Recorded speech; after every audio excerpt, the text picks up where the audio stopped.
قالوا ادع لنا ربك يبين لنا ما هي إن البقرة شابه علينا إن البقرة شابه علينا وإنا إن شاء الله لمهتدون. Pada lafal bacaan qalu da'u lana, kita memanjangkan huruf qa sepanjang 2 harakat karena pada lafal qa ini ada bacaan mad tabi'i. Kita lihat di sini adanya huruf qaf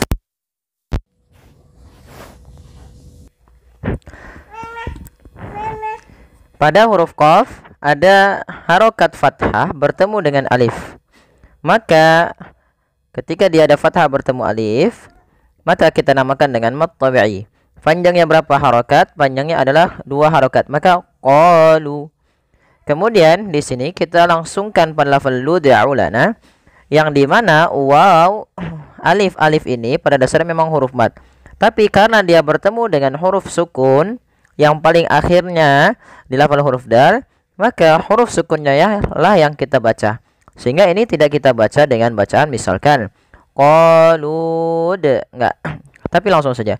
Sehingga mereka huruf-huruf mad ini ketika bertemu dengan huruf sukun itu tidak dianggap lagi.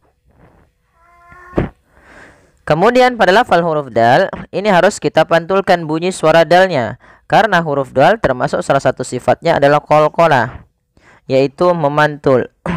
Beberapa kesalahan terjadi di dalam melafalkan bacaan qalqalah adalah dia tidak memantulkan huruf dalnya, misalnya qalud ulana. Atau yang kedua, kesalahan yang sering terjadi juga yaitu menambahkan hamzah pada lafal huruf dal yang dia sukun. Contoh qalud ulana. Nah, itu juga termasuk qalud, tapi dia qalud bukan qalud, tidak menambahkan hamzah. Maka kita ulangi qalu da'u lana. Kemudian pada lafal nah, di sini ada bacaan mad tabi'i, fathah bertemu alif lagi, nah dipanjangkan 2 harakat. Rabbaka yubayyin lana ma hi. Ya, di sini pada lafal, kemudian pada lafal yubayyin lana, di sini kita lihat, kita langsung membaca kepada huruf lamnya. Yubayyin lana. Nun di sini dianggap tidak ada. Kenapa? Karena di sini ada bacaan idgham bila gunnah. Idgham itu apa artinya? Idgham artinya memasukkan. Bila gunnah artinya tanpa disertai gunnah. Apa yang dimasukkan di sini? Ini biasanya hukum ini berkaitan dengan nun sukun. Nun sukun atau nun yang mati bertemu dengan huruf-huruf idgham. Salah satunya adalah huruf lam. Maka apabila ada ada nun mati bertemu lam, suara nunnya kita hilangkan dan kita masukkan langsung kepada huruf lamnya. Sehingga yubayyillah, dan lam di sini dituliskan dengan tanda tasdid karena suaranya masuk kepada huruf lam. Tapi tidak boleh disertai dengan penahanan, misalkan yubayyin lana. Nah, itu tidak, tapi langsung saja yubayyin lana ma hi. Kalau kita berhenti pada lafal hi, ini kita jadi mad tabi'i. Jadikan mad tabi'i. Tapi kalau kita lanjut pada lafal hiya, ini dia tidak jadi mad tabi'i lagi, tapi menjadi 1 harakat saja. Misalnya yubayyin lana ma hiya inna. Tapi kalau berhenti dia mad tabi'i. Kemudian innal baqarata syabaha alaina. Kita menahan di lafal huruf nun yang berharakat tasydid. Innal baqara. Kita ulang lagi cara membacanya. Innal baqara. Yaitu pada lafal ini suara nunnya ditahan, dan nun ketika dia berharokat tasydid kita hukumi dengan bacaan namanya gunnah. Cara membacanya, menahan dulu suara n-nya sepanjang 2 harokat baru dilepas. Innal baqara.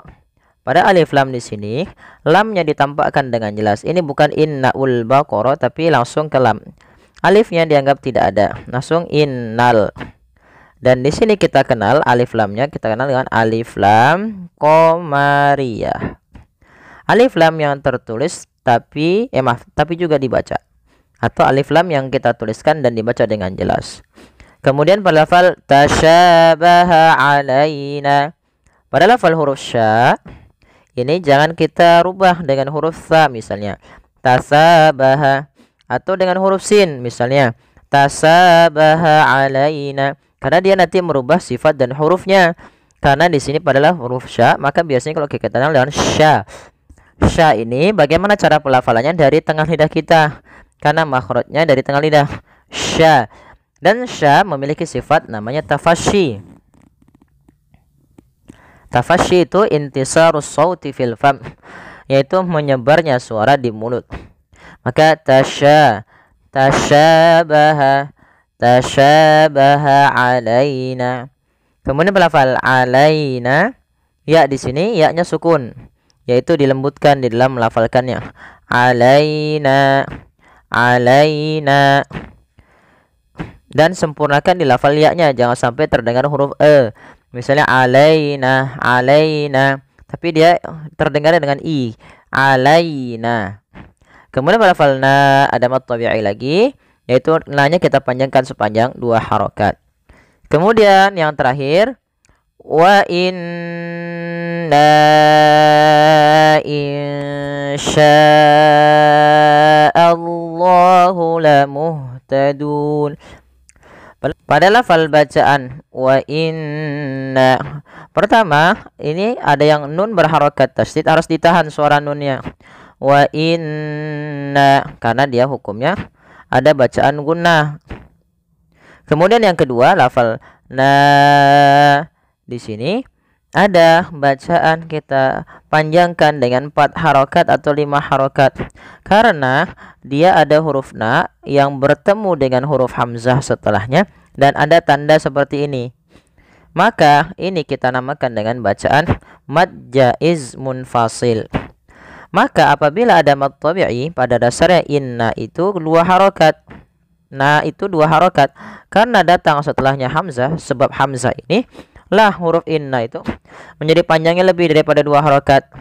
Dan hamzah tersebut kita lihat bukan berada dalam satu kata, tapi dalam lain kata, maka dinamakan dengan munfasil. Munfasil artinya terpisah. Jaiz itu boleh mad panjang, maka di sini na-nya dipanjangkan sepanjang 4 harokat atau 5 harokat. Wa inna, setelah pertama menahan nunnya, kemudian na-nya dipanjangkan lagi. Wa inna. Kemudian di pada lafal insyaallah ada nun berharokat sukun. Di sini ditandai nun tidak berharokat dan diwarnai dengan hijau. Berarti wa in. Awalnya wa insya, karena nun ini bertemu dengan huruf shin, yang mana shin termasuk daripada huruf ikhfa, maka kita hukumi dengan bacaan ikhfa hakiki. Cara membacanya, samarkan suara nunnya kepada huruf sya. Insya,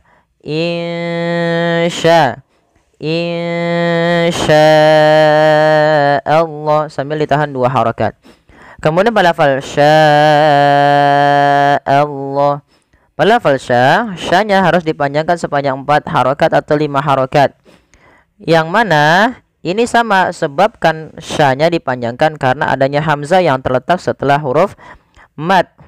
Maka ini kita hukumi dengan bacaan yang namanya mad wajib muttasil. Nah, apa bedanya antara mad wajib dengan mad jaiz? Yang membedakan keduanya adalah posisi hamzah.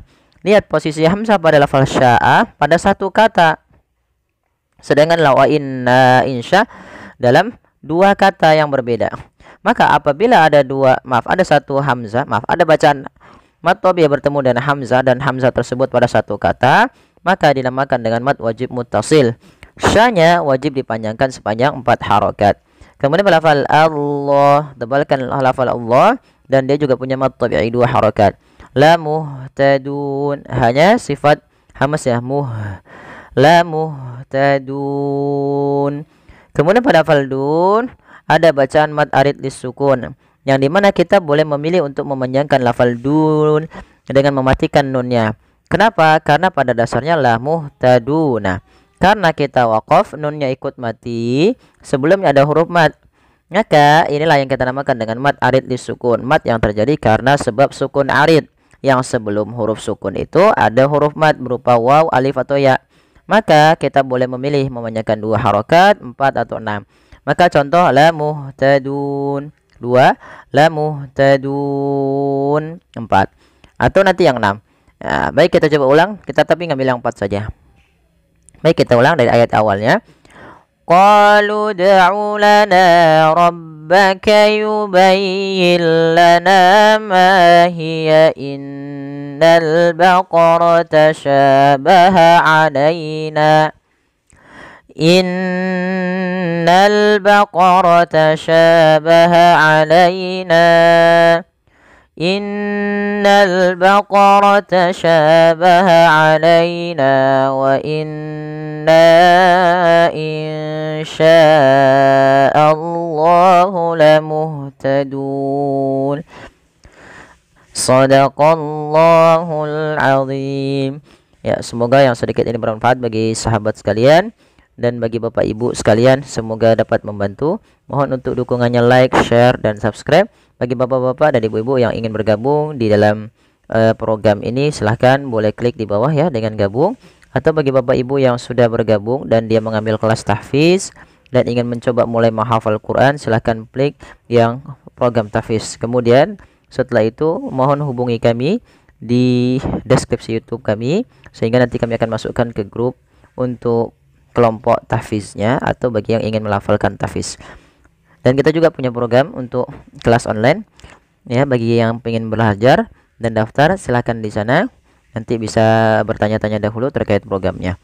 Baik, demikian yang bisa kami sampaikan, kurang lebih mohon maaf. Wabillahi taufiq wal hidayah. Wassalamualaikum warahmatullahi wabarakatuh.